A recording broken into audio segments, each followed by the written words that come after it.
The Olympic Games are supposed to be the safest, most watched, most protected sporting events on Earth. Yet athletes keep dying in ways that should never happen. A speed skier killed not by speed but by a machine that had no business being there. A 19-year-old gymnast who fell into the one piece of equipment designed to save him and never woke up. So here's the question you need answered before this video ends. Who is actually responsible when the system built to protect these athletes is the very thing that kills them? The morning of February 22nd, 1992 started clean and cold in the French Alps. The snow at Les Arcs was packed tight and white, and the sky above Albertville sat pale blue over the mountain peaks. Nicolas Bochatay laced his boots in the quiet of the early morning and felt the kind of calm that only comes to a man who has spent his whole life preparing for one day. He was 27 years old, a carpenter, a husband, a father of 2 small children back home in the Swiss canton of Valais. He was also the 1991 Swiss speed skiing champion, and today was the day of his Olympic final. He had qualified 13th in the men's field with a run of 209 kilometers per hour, 130 miles per hour, and the finals were just hours away. He had every reason to believe that the best morning of his life was already here. Speed skiing is not like any other event at the Winter Olympics. There are no turns, no gates, no strategy. Athletes point their skis straight down a near vertical slope, pull their body into a tight tuck, and simply hold on while gravity pulls them past 200 kilometers per hour. At those speeds, the wind is not wind anymore. It is a wall. A single mistake does not mean a stumble. It means catastrophe. Nicolas had built his life around mastering that edge, learning to live inside speeds that most people only experience from inside a car on a highway. His aunt, Fernanda Bochatay, had won an Olympic bronze medal in giant slalom at the 1968 Grenoble Games. Speed was in his blood. The mountain was where he belonged.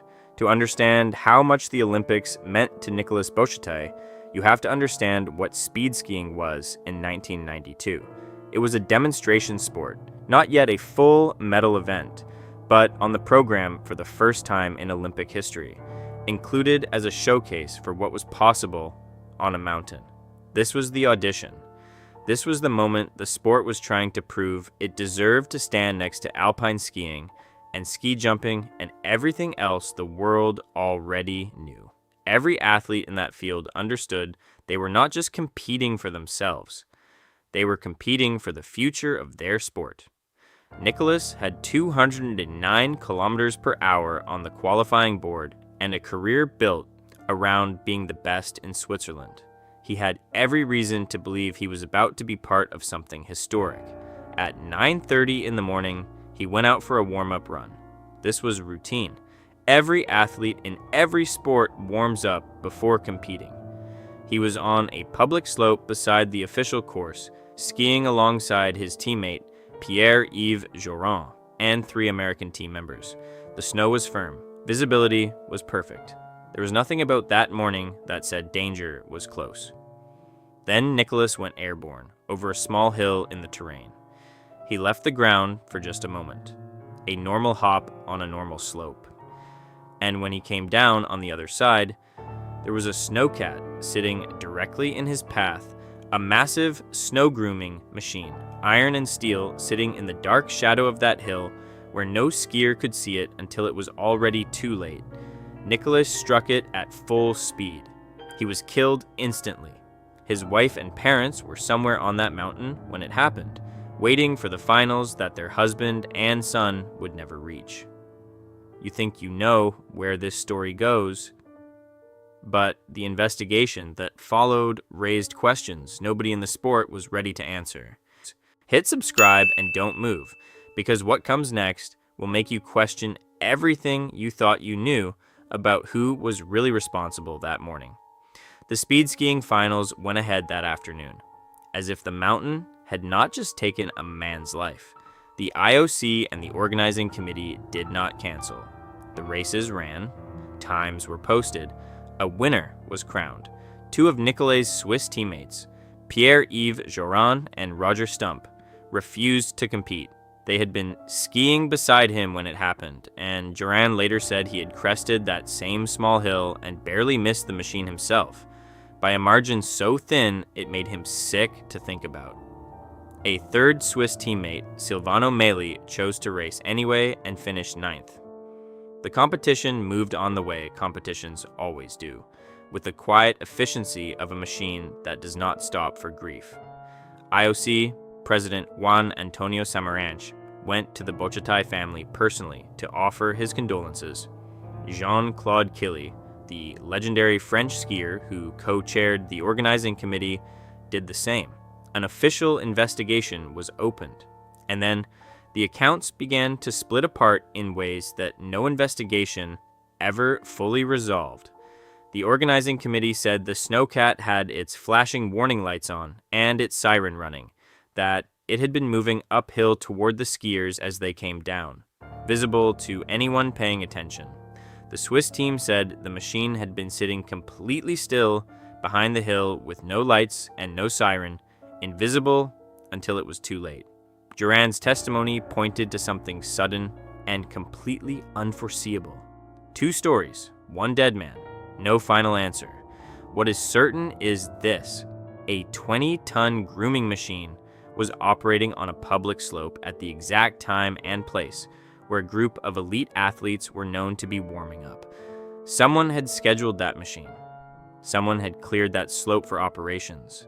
Someone had either failed to communicate with the speed skiing team or failed to hold the machine back for the 2 hours it would have taken to get the athletes off the mountain. Nicolas Bochatay did not die because he skied too fast or made a reckless choice. He died because of what was sitting on the other side of a hill he could not see over. Think about what that means in practice. An Olympic venue, the most watched sporting event on the planet.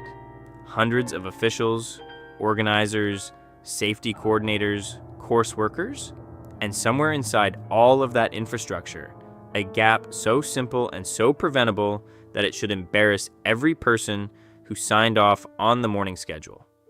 Who was responsible for knowing where the athletes were? Who was responsible for knowing where the equipment was?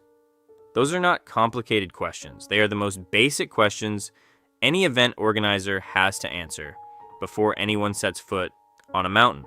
At Albertville in 1992, nobody answered them in time. Speed skiing was removed from the Olympic program and has never returned. The 1992 Albertville Games were the first and last time the sport appeared in an Olympic context.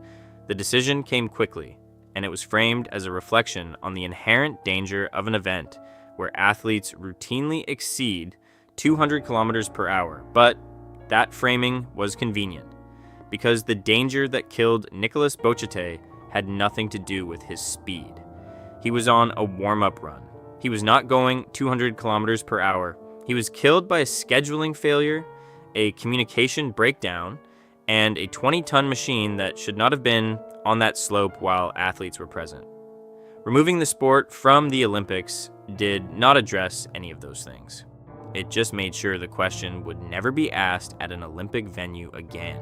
What the 1992 Games left behind was a footnote in the record books: Nicolas Bochatay, 3rd athlete ever to die at a Winter Olympics, and 2 children in Valais who grew up without their father. He had trained for years to stand on that Olympic stage. He never got there. What he got instead was a hill, a machine, and a question about basic safety that the sport never answered loudly enough. His name was Naufal Takdir Albari, and in the summer of 2025, he was 19 years old and the brightest thing Indonesian gymnastics had ever sent onto an international stage.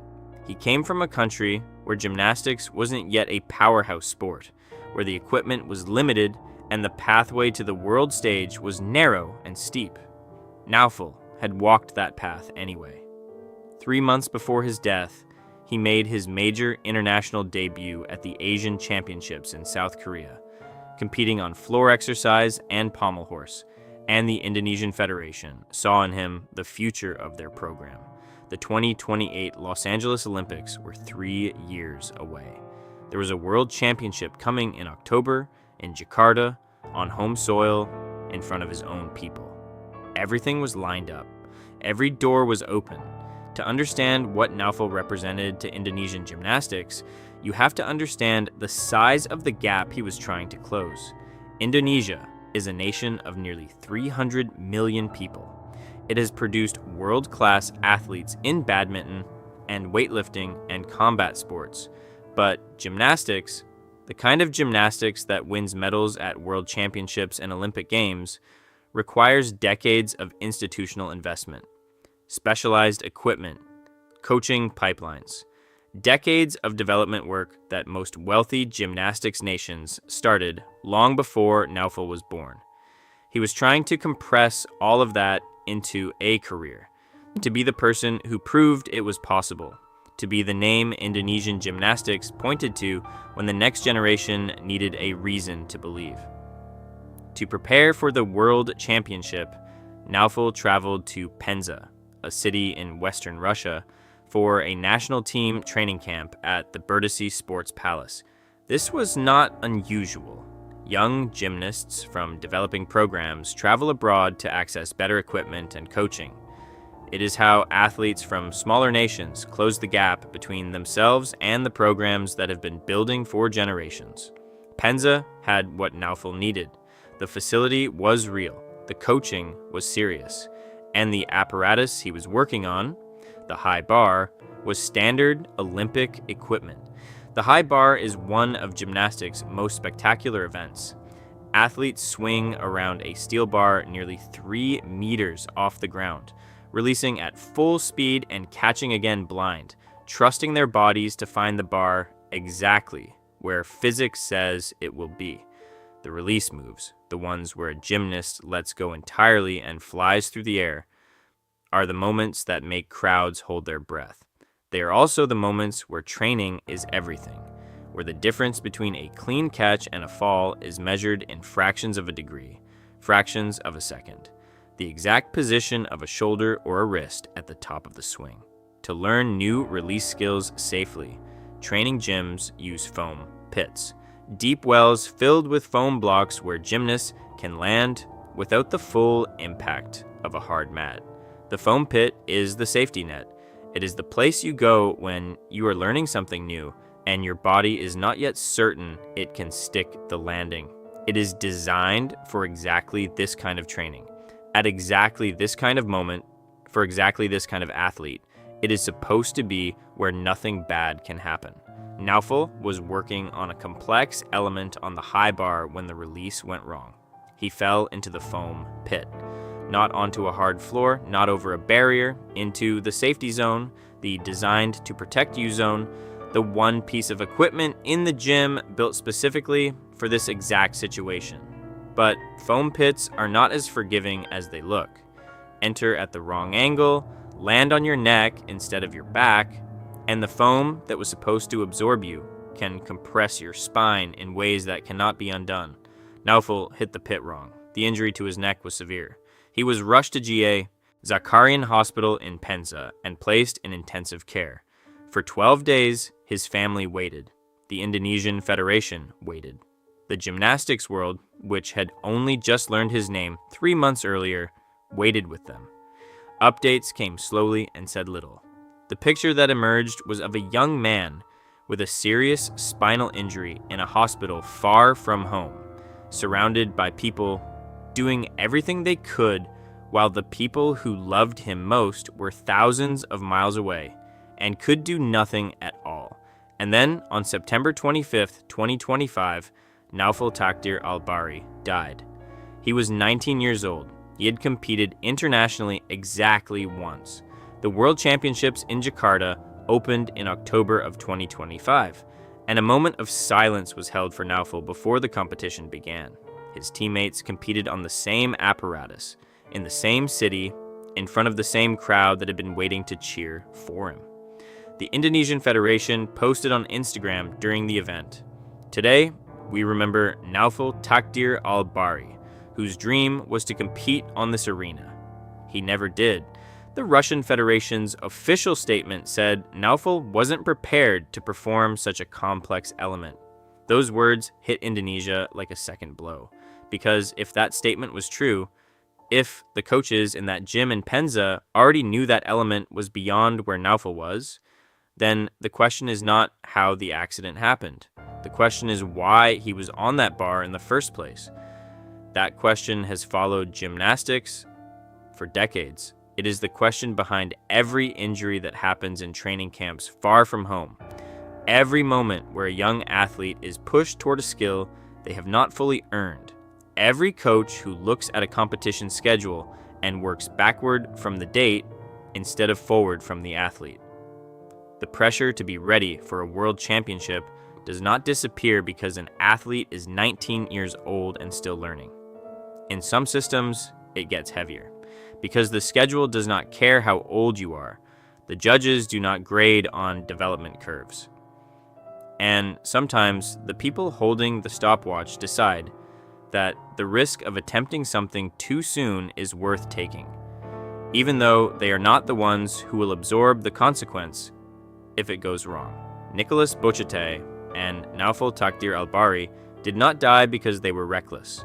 They did not die because the sports themselves are impossible to make safer. They died inside systems that were supposed to protect them, and those systems failed. A machine was in the wrong place. An element was attempted too soon. Neither man had the power to change that in the moment it mattered. What they both had was a dream enormous enough to carry them to the highest level of their sport. Nicolas had his wife and children on that mountain, waiting for a final he would never start. Naufal had a home world championship on the calendar, a home crowd ready to cheer, a country ready to watch one of its own compete on the biggest stage in gymnastics. Both men were right at the edge of the thing they had worked their entire lives to reach. The question this video started with does not have a clean answer. It never does. The organizing committee at Albertville pointed fingers and the Swiss team pointed back, and the truth of what happened in the shadow of that hill died with Nicolas on a February morning in 1992. The Russian Federation issued a statement about readiness, and the Indonesian community issued a statement about grief. And somewhere between those two things is a 19-year-old who never got to compete in Jakarta. What we are left with is not a verdict. It is a pattern. Athlete after athlete, sport after sport, decade after decade. The same failure appearing in different forms. A safety system that exists on paper and fails in practice. A schedule that cannot be paused. A machine in the wrong place. An element attempted too early. A gap between the people who make the decisions and the people who absorb the consequences. How many more athletes have to die before the people with the power to prevent it decide that preventing it is worth more than keeping the schedule?